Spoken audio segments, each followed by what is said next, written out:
Լեռնային կատուն, որը դարձավ ալպերի լեգենդ է, Տոմբա։ Նրա սիրտը բաբախում էր ոչ թե տաք անկյունների համար, այլ սառցե գագաթների։ Նրա ճանապարհը սկսվեց 1988 թվականին Շվեյցարիայի Սարսեպալ բարձունքներում։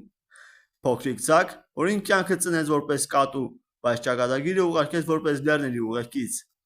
10 ամսեկանում նա արեց անհնարինը։ Նա բարձրացավ 3453 մետր, հասավ Ռինդրեխշոնի գագաթին եւ այդ օրվանից դարձավ ալպինիստների հավերժական ընկերը։ Նա քայլում էր մարդկանց կողքին, երբեմն էլ նրանց առաջնորդելով։ Նա էր ընտրում ճիշտ ճանապարհը։ Նա դիմավորում էր յուրաքանչյուր այցելուի, նայելով ուղիղ աչքերի մեջ, ասես հարցնելով. «Կարո՞ղ ես արդյոք դու հաղթահարել լեռները»։ Նրա սերը սնունդ չէր, նրա սերը բարձունքներն էին։ Եվ երբ վտանգը մոտեցավ, նա առաջինը զգաց այն։ Նա շեղվեց արահետից, առաջնորդելով մարդկանց։ Մարդիկ հետևեցին եւ այդպես փրկվեցին։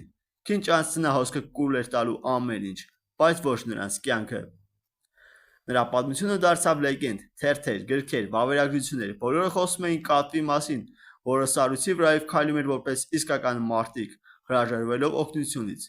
Իր ներսում նա կրում էր լեռների ոգին։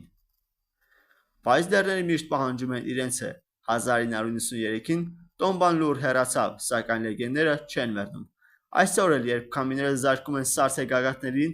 լեռներում պատմում են նրա անունը շշուկով ու հարգանքով։ Կատու, որը սովորեցրեց մարդկանց. ուժը չափով չի որոշվում, ուժը գալիս է ներսից։ Way up, ճանապարհ դեպի վեր։